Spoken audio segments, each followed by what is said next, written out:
suprême du Canada, présidée par l'honorable Madame la juge Kier Jodoin, est ouverte. Veuillez vous asseoir. Procédons à l'affaire A contre cause et demandons au procureur de bien Maître Duchesne, avocat de la plante. Maître Guéraud, avocat de la plante. Maître Hernandez, avocat de la plante. Maître Hernandez, avocat de la plante. Bonjour, maître. Bonjour Madame la juge, Maître Hamelin, avocate de l'éthique. Bonjour Madame la juge qui est Jodoin et à tout le monde de la cour, Maître Lachapelle, avocate de l'éthique.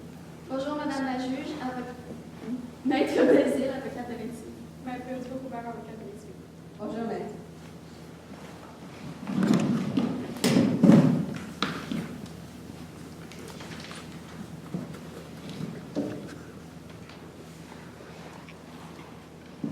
Alors, je suis. Est-ce que les collègues sont prêts à commencer? Oui. Alors, allez-y.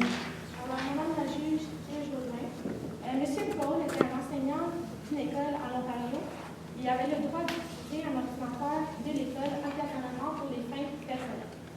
Lorsqu'un technicien faisait un entretien de l'ordi, il a trouvé de la pornographie juvénile sur le compte de Monsieur Paul.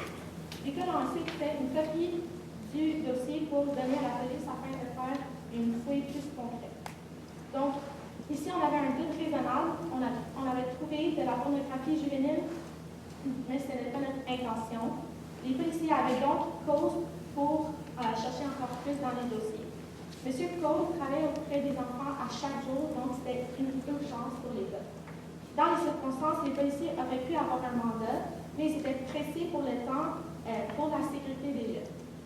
C'était une urgence pour l'école car ils ne savaient pas les intentions de M. Cole, spécialement car les photos étaient d'une étudiante. Merci. bonjour Madame la juge qui est Jodoin. Alors, même si on considère que la fouille était abusive selon l'article 8 de la Charte et que les droits de M. Cole ont été violés, la Cour devrait accepter la preuve obtenue avec l'ordinateur. Pourquoi? Parce que, premièrement, le droit au respect de la vie privée est réduit, mais pas inexistant, lorsqu'on utilise un ordinateur de travail par rapport à un ordinateur personnel. Donc, c'est le cas lorsque les employeurs, notamment dans le milieu scolaire, émettent des directives pour se réserver un droit de regard sur l'utilisation des ordinateurs. Ils ont ainsi le pouvoir de les saisir et de les fouiller. Deuxièmement, le technicien qui a découvert les dossiers de pornographie juvénile faisait un entretien de routine. De routine, ce qui veut dire régulièrement. Donc, M. Cole n'est pas supposé s'avoir fait prendre par surprise avec l'entretien. Donc, il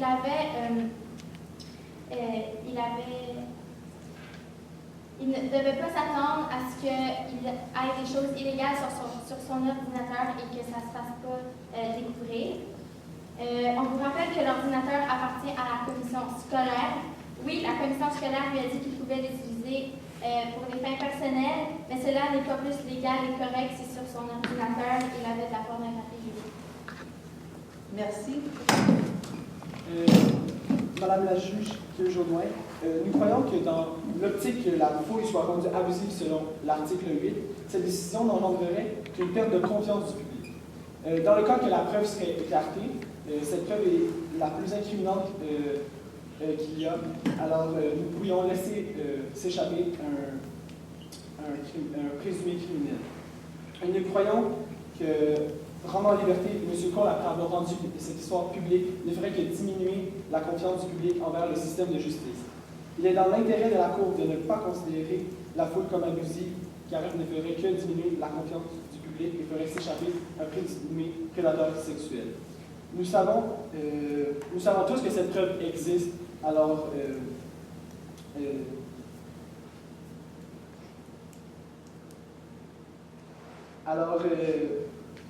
pourquoi l'écarter et laisser s'échapper M. Cole? Car la pornographie juvénile est un grave débordement de la loi et qui doit être puni. Merci. Merci beaucoup. Bonjour Madame la juge Kier Jodoin et l'honorable Cour. Alors, il est clair que M. Cole pouvait peut-être s'attendre à ce qu'il y ait un peu d'intimité sur ce qu'il y avait sur son ordinateur. Mais s'il pensait que ces dossiers qu'il mettait sur son ordinateur allaient rester privés, il est un peu dans le tort, puisque c'était clairement dit par les règlements de la commission scolaire, quand ils ont reçu l'ordinateur, que les informations qui s'y trouvaient appartenaient à la commission scolaire et que le droit privé, oui, si c'était un courriel de M. Cole, il resterait privé, mais tout ce qui se contenait sur l'ordinateur en tant que tel ne pouvait pas rester privé puisque c'était à la commission scolaire. Et lorsqu'ils l'ont trouvé pendant un entretien routine, c'était à eux de le trouver parce que c'était à lui de ne pas le mettre là s'il ne voulait pas que ce soit découvert. De plus, c'était pas son ordinateur, c'était l'ordinateur à la commission scolaire. Donc, lorsque la commission scolaire a amené l'ordinateur et les 2 CD à la police, ils l'ont amené en pleine conscience et avec le but ultime que l'ordinateur soit fouillé. Donc, avec leur possession, ils ont amené l'ordinateur en même coffre avec les CD dans le but que ce soit fouillé à la station de police. Donc, ils n'auraient pas vraiment besoin d'un mandat puisqu'ils se sont rendus là avec le but ultime que ce soit fouillé. Donc, le mandat était un peu un dédoublement d'un besoin parce que c'était ça leur but en se rendant là. Et donc, c'est pour ça qu'on vous demande de considérer la preuve contenue dans l'ordinateur. Merci beaucoup. Alors, je pense qu'il y a quelques-uns de mes collègues qui peut-être avoir quelques petites questions pour vous. Alors, mes frères, mes sœurs, avez-vous des questions? Mais vous dites que c'était une importance, c'était une urgence d'avoir. La règle dit qu'il faut que ce soit une urgence pour pouvoir ne pas avoir un mandat. Donc, c'est ça, alors vous dites que c'est une urgence, mais le mandat ne prend pas tant de temps que ça à avoir. Si le policier aurait pris un mandat, on ne serait pas dans cette situation-là aujourd'hui. Alors, Monsieur le juge Bergeron, nous pensons que oui, dans ce cas-là, ça serait une urgence parce que, par exemple, on ne sait jamais combien de temps le mandat aurait pu prendre. Ça l'aurait pu, c'est pas nécessairement dans les normalités que ça prenne longtemps, mais ça l'aurait pu prendre longtemps. Et on considère que M. Cole pourrait être une personne dangereuse si ces choses n'ont pas été considérées le plus vite possible parce qu'il est auprès d'étudiants, de jeunes étudiants juvéniles. Donc, oui, pour elle, ça serait urgent parce qu'il serait dangereux pour ses étudiants et pour la sécurité du public si on ne règle pas cette situation le plus vite possible. Merci. Alors, avez-vous des autres questions? Alors, j'ai quelques-uns. Alors, je comprends que la politique de l'école n'est pas mentionnée que le directeur de l'école avait le droit de vérifier le contenu, même personnel, de l'ordinateur portable de M. Cole. Est-ce que vous pensez que ça peut affecter le bien fondé de cette situation? Okay? Est-ce que vous pensez que dans une situation comme ça, l'école, c'était comme une rénonciation de M. Cole de son droit de la vie privée?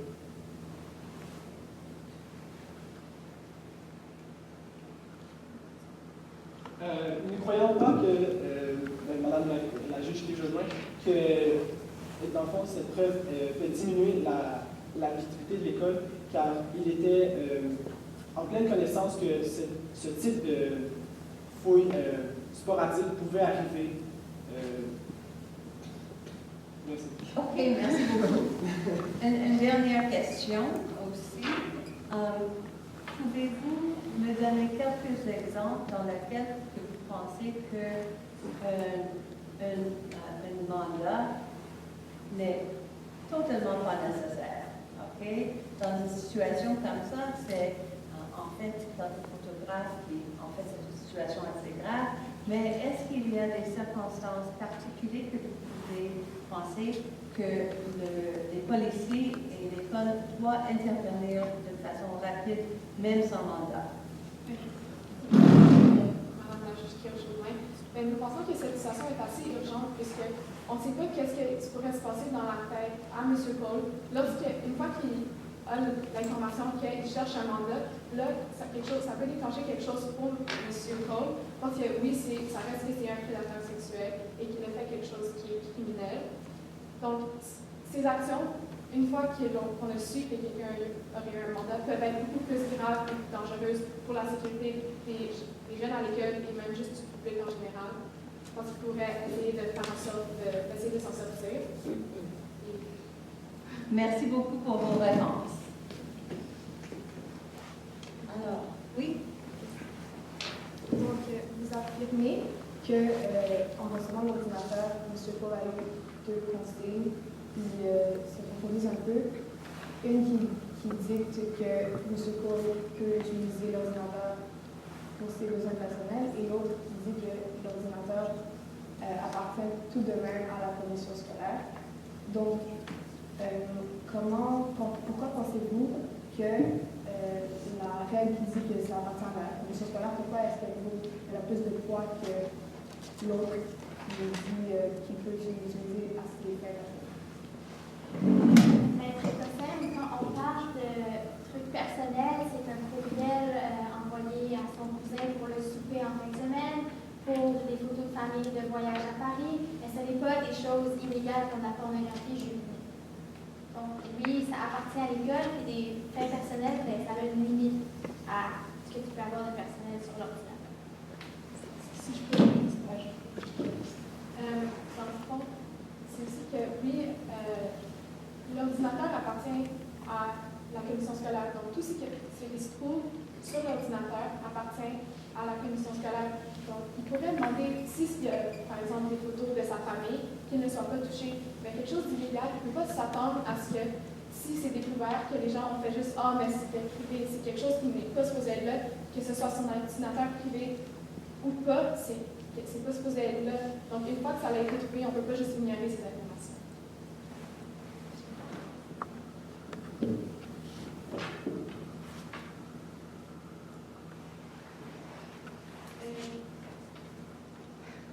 Donc, je disais que dans le fond, il faut qu'il y ait un souper de famille, par exemple, les photos à Paris, ça pourrait être fouillé, dans le fond, parce que c'est pas nécessairement tant personnel que ça, mais vous dites que si quelqu'un cache la pornographie juvénile, là, il faut absolument le trouver, mais où est-ce qu'on trace la ligne? Parce que la ligne peut être assez mince de ce qu'on a le droit et ce qu'on n'a pas le droit d'observer. Donc, là est la question, parce que la ligne peut être difficile à tracer. Madame la juge de speech, ce qu'on voulait dire par personnel autre, c'est que dans le fond, la personne, l'utilisateur de l'ordinateur avait le droit d'avoir des fichiers ou des dossiers extra-travail, pas nécessairement des choses illégales sur son ordinateur. Monsieur Paul savait que des fois, il pouvait être émis sur son ordinateur. Donc, oui, la ligne, il y a la partie travail qui se fait avec son ordinateur, il y a une partie extra-travail, mais la partie non légale n'est pas mentionnée, donc c'est pour ça qu'on trouve que ça devrait être dénoncé. Merci. Est-ce qu'il y a des autres questions? Oui. J'aimerais ça que vous m'éclairiez sur un point que je n'ai pas vraiment compris tout à fait. C'est, vous dites que si la fouille aurait été considérée comme abusive, il y aurait eu une perte de confiance du public.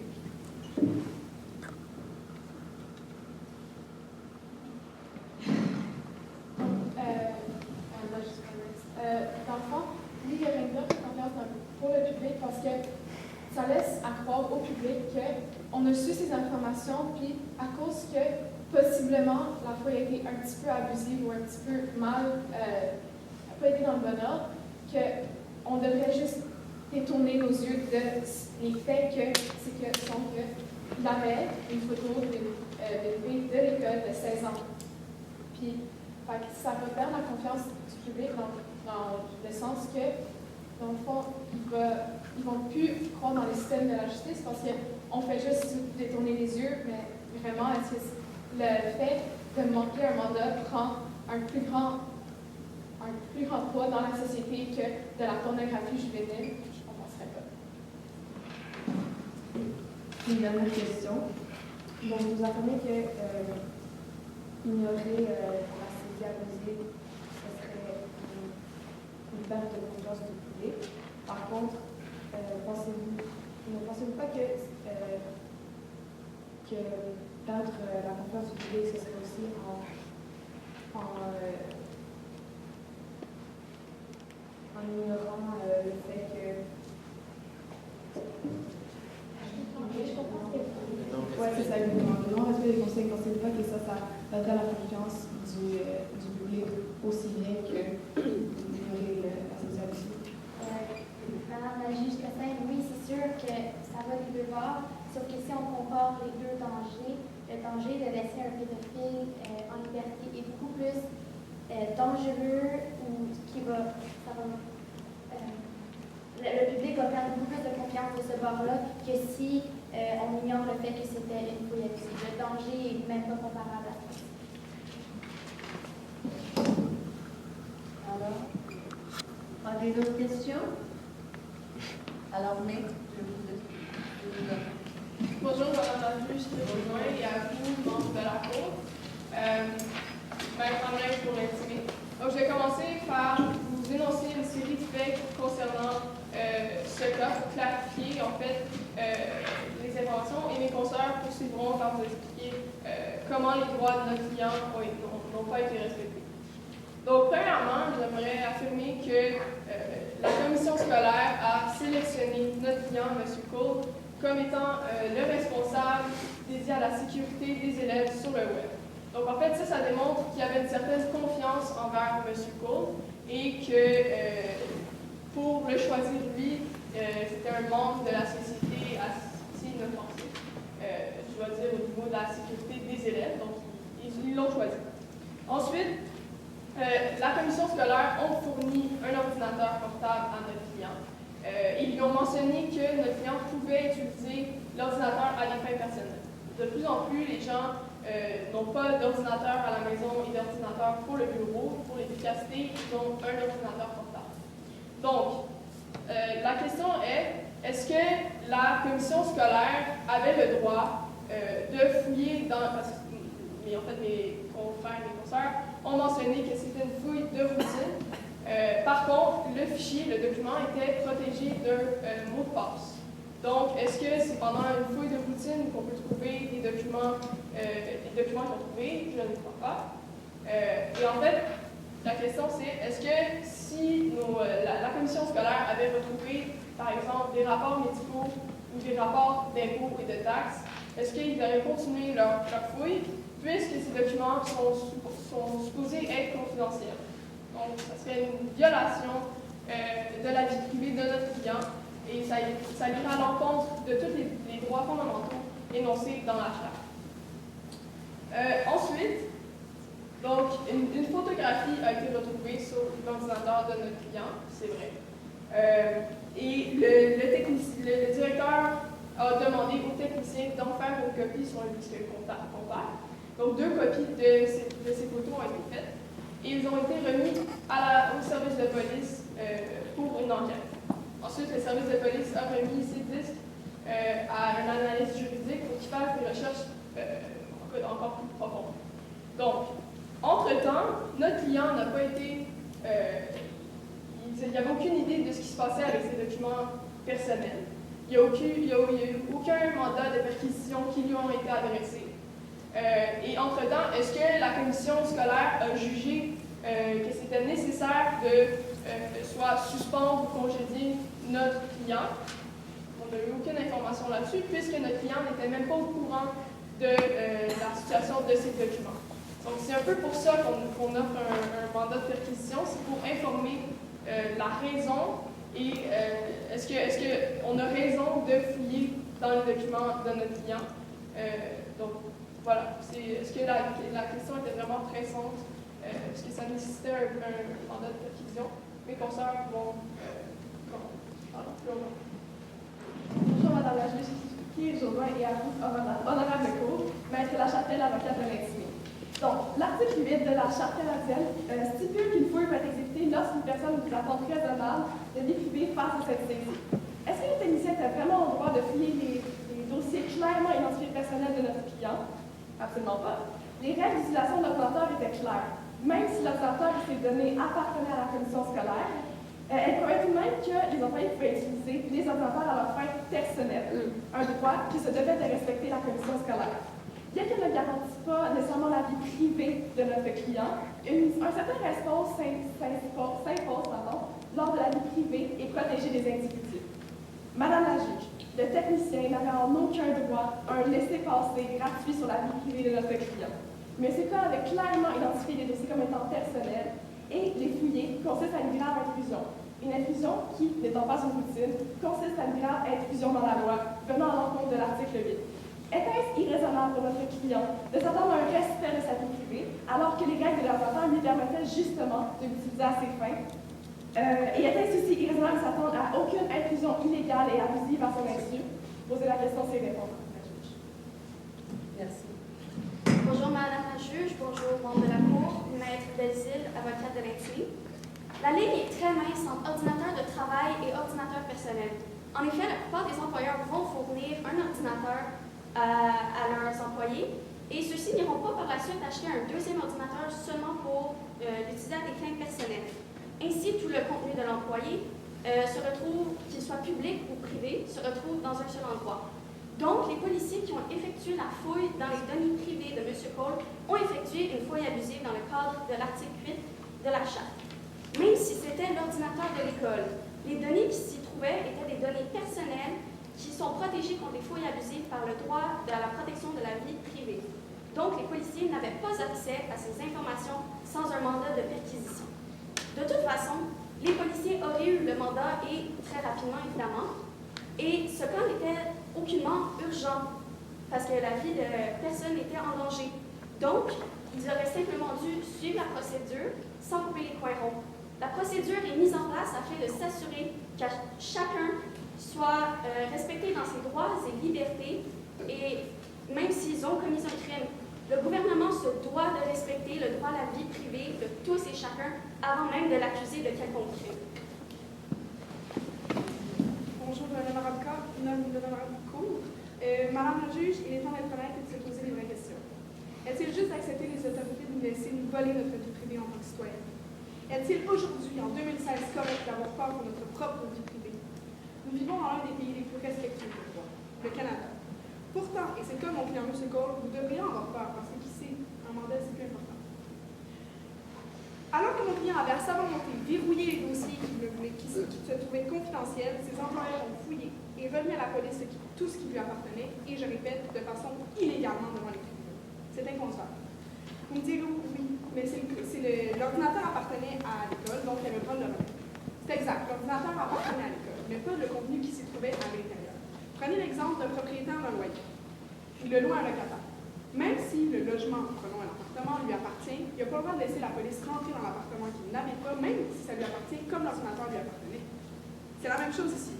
Les seules preuves qui constituent le dossier des appelants ne peuvent être acceptées devant les tribunaux et bafoueraient un droit légitime de nos clients. Article 24 de la Charte. Les tribunaux ne peuvent accepter une preuve qui a été obtenue en violation des droits d'une personne si l'utilisation de cette preuve a pour effet de déconsidérer l'administration de la justice. C'est le cas ici. C'est la seule chose qui constitue le dossier des appelants et sans celle-ci, aucune accusation n'aurait été portée. Monsieur le juge et madame les juges, il est temps que la décision revienne. Par contre, il est important de prendre en considération l'impact de celle-ci sur la confiance envers le système de justice des citoyens. Jusqu'où laisserons-nous les autorités bafouer nos droits? Jusqu'où aujourd'hui allons-nous fixer la limite de la vie privée? Nous n'affirmons pas que les documents de mon client, aussi malsains qu'ils soient, n'étaient pas sur l'ordinateur. Nous ne faisons que dénoncer la malfaçon qu'a été gérée la procédure contre M. Cole et la manière abusive et illégale, non pas un peu abusive, mais illégale par les autorités. Devrions-nous encourager le système de justice à devenir lui-même illégal? Merci beaucoup. Alors, je présume que mes collègues vont avoir des questions. Alors,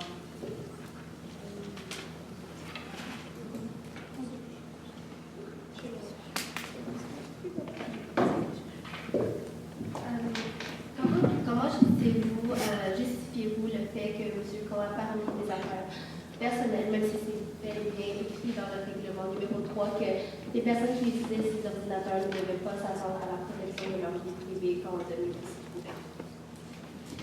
Même si c'était exactement stipulé dans le code qu'il ne peut pas s'attendre à la protection de la vie privée, comme je l'ai mentionné, il y a un certain respect qui s'impose à la vie privée de notre client. De plus, j'ai mentionné, comme on l'a déjà dit, que les dossiers étaient clairement identifiés comme personnels. Il s'agit maintenant d'un dossier qui avait mis un mot fort dessus pour le mettre évident. Donc comme ça, c'était facile de faire la différence entre ce qui était de l'école et ce qui était personnel. Mais si je peux compléter, en fait, c'est que vous dites que dans les règlements, on disait qu'il n'y avait pas... ça ne devait pas savoir la protection de la vie privée, c'est vrai. Le directeur avait totalement l'autorisation de fouiller comme les techniciens. Mais ce qu'on dénonce ici, c'est que la police n'avait pas le droit d'utiliser. C'est illégal de l'amener devant le tribunal sans mandat. Et le mandat avait pris quoi? 2 jours, 1 journée, 2 heures, on ne sait pas. Mais ils ne l'ont pas pris et aujourd'hui, on ne serait pas ici à ce aujourd'hui s'il avait utilisé notre mandat, on ne débattrait pas sans poste. J'ai juste besoin d'une petite précision. Vous dites que les documents de M. Cole ont été verrouillés sur l'ordinateur avec un mot de passe. Qu'est-ce qui était... Le mot de passe, c'était sur quoi exactement? Sur un compte courriel, sur l'ordinateur lui-même? Non, en fait, ma juge, c'était des fichiers, donc un document en tant que tel qui était protégé par un mot de passe sur le disque dur de l'ordinateur. Le disque dur, qui soit dit en passant, était aux fins personnelles de notre client. Comme ça, ici, il est permis qu'il peut les utiliser à ses propres moyens. Est-ce qu'il y a des autres questions? Ben, en fait, ce que j'ai compris, c'est que l'école a donné l'ordinateur à la police pour qu'il fouille. Puis si l'école avait le droit, parce que l'ordinateur lui appartenait, l'école avait le droit de donner à la police parce que ça lui appartenait à eux. Donc, le mandat dans ce cas-là n'était pas nécessaire. C'est ça que j'ai expliqué, je peux le expliquer. En fait, si les accusations avaient été portées contre l'école, ça aurait été légitime, sauf que les accusations, c'est comme si moi, l'ordinateur m'appartenait, mais je donnais les accusations à quelqu'un d'autre. Puis comme j'ai dit ici, c'est le même exemple qu'un locataire. Je suis propriétaire d'un appartement, je le loue à ma collègue Maître Belzile. Je ne peux pas laisser la police rentrer, même si l'appartement m'appartient. C'est ses droits à elle, c'est l'accusation va être portée contre elle, donc j'ai aucun droit à lui. Donc, moi, ma question, c'est où est-ce que le fichier était clairement identifié personnel? Parce que moi, j'avais compris dans les faits que le mot de passe était sur l'ordinateur et non sur le fichier. Est-ce que vous pourriez préciser?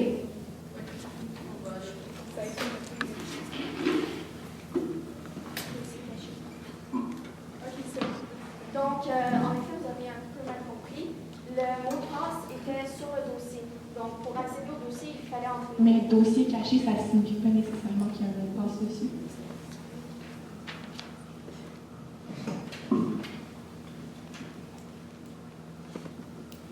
Est-ce qu'il y a des autres questions? Oui, excusez-moi.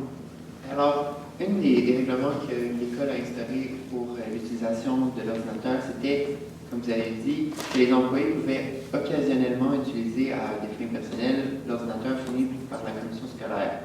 Est-ce que les fins personnelles, est-ce que l'utilisation de M. Cole, parce qu'il a dit occasionnellement, moi, excusez-moi, je suis un petit peu pris sur le mot occasionnellement. Est-ce que c'était justifié? Est-ce que ce qu'il a fait est justifié dans les causes occasionnellement personnelles? On n'est pas en train de justifier les actes de la cliente. Personne ne peut nier que la pornographie juvénile, c'est quelque chose qui est illégal. Seulement, il avait le droit à ses fins. Bien que ça pour des trucs illégaux, le reste, le fait que c'est quand même une interdiction sans mandat d'aller le donner à la police, de fouiller sans son consentement et de utiliser cette preuve en cours puisqu'elle n'est pas valide dans ce cas-ci. Typiquement parlant, on sait qu'on est tous d'accord que la pornographie, c'est inconcevable d'avoir ça. Mais ici, on ne critique pas le contenu de l'ordinateur, à quoi les fins personnelles ont été utilisées. On critique la manière que les autorités, autant de la justice et des policiers, l'ont utilisé pour... Merci. Alors, j'ai deux petites questions. Une question, mais vous avez mentionné que, en fait, l'école a choisi et l'école a engagé M. Cole. Alors, vous mentionnez que l'école avait de confiance en lui. Mais est-ce que vous pensez maintenant, dans l'espèce, que peut-être cette confiance était mal placée? Tout à fait, tout à fait. Il y avait clairement, M. Cole a des problèmes personnels à adresser. Mais en fait, ce que je dis au départ, c'est que l'école n'avait aucune raison de faire des fouilles excessives à l'égard de M. Cole, puisqu'ils l'ont choisi eux-mêmes c'est quelqu'un en qui il avait confiance pour s'assurer de la sécurité des élèves sur Internet. Donc, c'est quand même pas rien. Donc, ça démontre une certaine confiance mal placée, évidemment, de la part de l'école, mais ça prouve aussi que les recherches abusives du technicien étaient non justifiées. Merci. Alors, je veux comprendre, est-ce que votre prétention, c'est que l'attente de la vie privée est absolue? Si oui, oui. Si non, dans quelles circonstances est-ce que une fille peut avoir lieu sans avoir un mandat?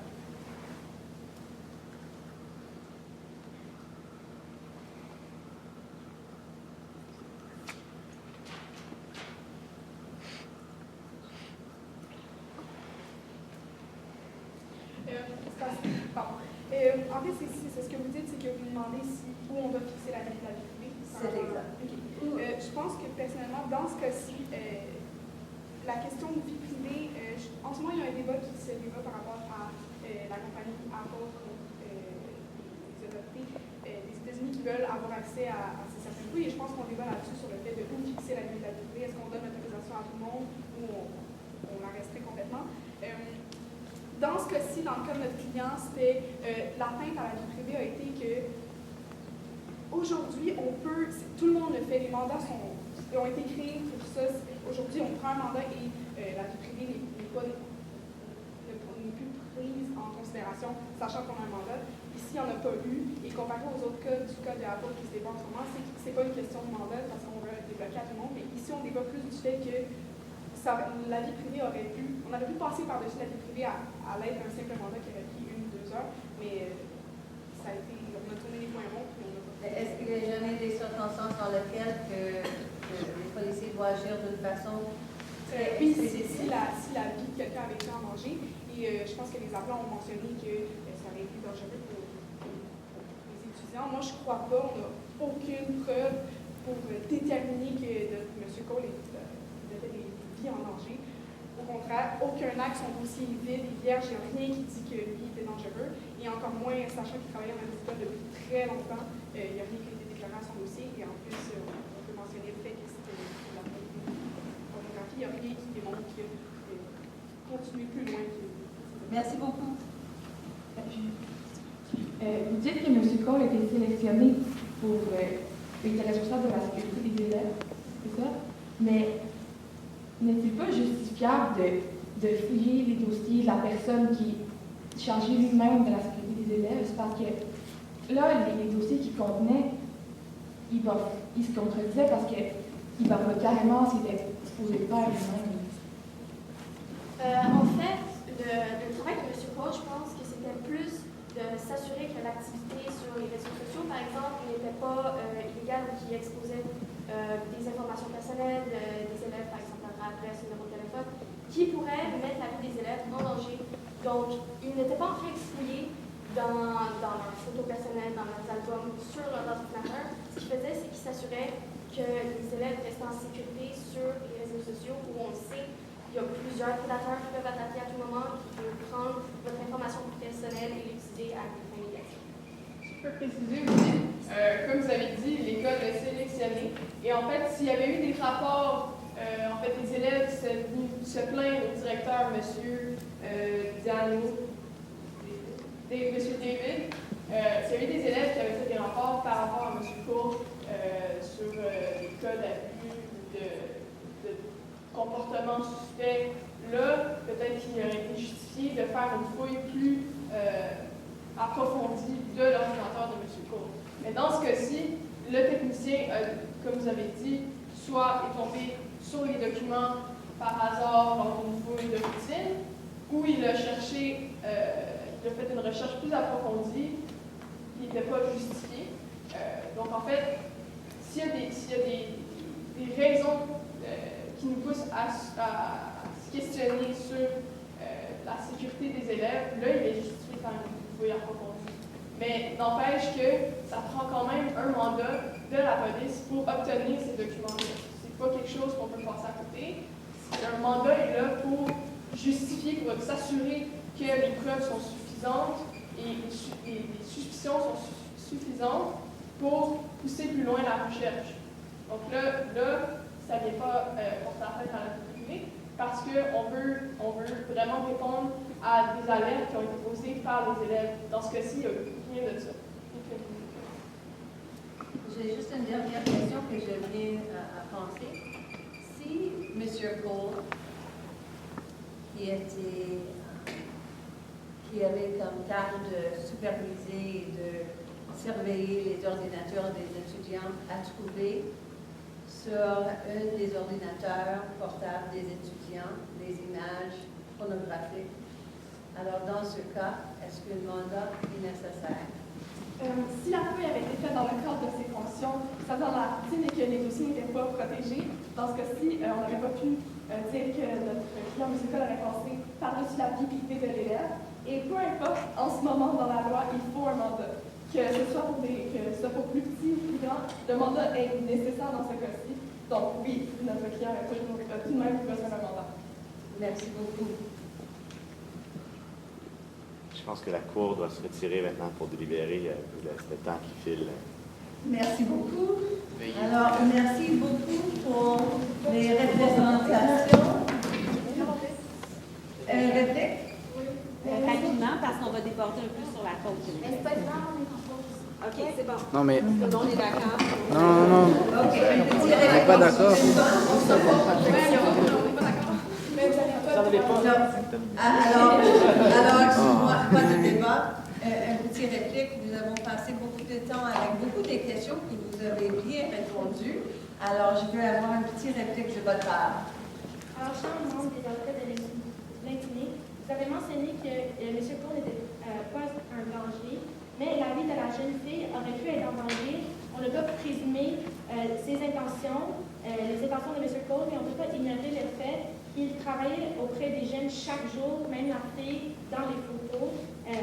Puis en plus, il avait accédé au compte de la jeune fille, donc il pourrait être un danger. Chaque membre des avocats d'intimé. Alors, premièrement, vous avez dit que M. Cole était en charge de surveiller ce qui se passait sur les réseaux sociaux, sur la bande passante, en autres mots, et non pas les dossiers, les photos et tout. Mais dans l'historique de M. Cole, on a trouvé des sites pornographie juvénile et tout ça, c'est dans l'historique et non dans ses dossiers personnels. Et deuxièmement, il est supposé surveiller des prédateurs sexuels sur le net, mais lui-même en est un. Et troisièmement, peut-on vraiment faire confiance, comme vous dites confiance, il faisait confiance dans M. Cole, à quelqu'un qui est supposé surveiller des trucs, mais qui l'est lui-même, comme qui fait quelque chose, mais qui est lui-même, admettons comme un policier, vous êtes supposé faire confiance au policier, mais admettons un policier qui bat sa femme, est-ce que vous allez vraiment lui faire confiance parce qu'il ne surveille même pas ce qui se fait? L'honorable Cour, mes consoeurs ici ont parlé d'un dossier qui était verrouillé avec un mot de passe, mais ce n'est pas le cas, c'est l'ordinateur qui avait un mot de passe dessus, ce qui est normal. Je pense que la majorité des ordinateurs ont un mot de passe. Le fichier était caché, ce qui ne consiste pas, le mot caché ne vient pas avec un mot de passe. Caché veut dire qu'il était peut-être dans les sous-dossiers. Et donc, on pense, il y avait ça d'atteinte, ils n'ont pas mis un mot de passe, ils ont pas essayé de trouver son mot de passe et ont pris atteinte à ça. En prenant atteinte à sa vie, ils ont juste ouvert un dossier qui était sur son ordinateur, l'ordinateur de la commission scolaire, avec leurs droits pendant un entretien routine. Pas pendant une fouille approfondie, pendant un entretien routine, où est-ce qu'ils ont vérifié l'ordinateur et leur fonction. Madame la juge Jodoin, j'aimerais attirer votre attention sur quelque chose que Maître Dubois a dit plus tôt. Elle a mentionné que c'était pas nécessairement, c'était seulement l'ordinateur qui appartenait à la commission scolaire et non les fichiers. Pourtant, ici, c'est clairement stipulé, et je sais, que la commission scolaire était propriétaire des ordinateurs fournis et de toutes les données qui s'y trouvaient. Merci. Madame la juge, est-ce que je peux rajouter une phrase avant que juste une phrase, ça va prendre. Je pense pas, je pense que nous avons assez. Je pense que si c'est une phrase. C'est une phrase. Une phrase. Juste rappeler, honorable Cour, que le débat n'est pas sur l'action de mon client, mais sur si on devrait respecter les mandats ou encourager le fait qu'on en aurait plus besoin de passer par le débat. Merci, maître. Alors, nous allons retirer, dans quelques minutes, je vais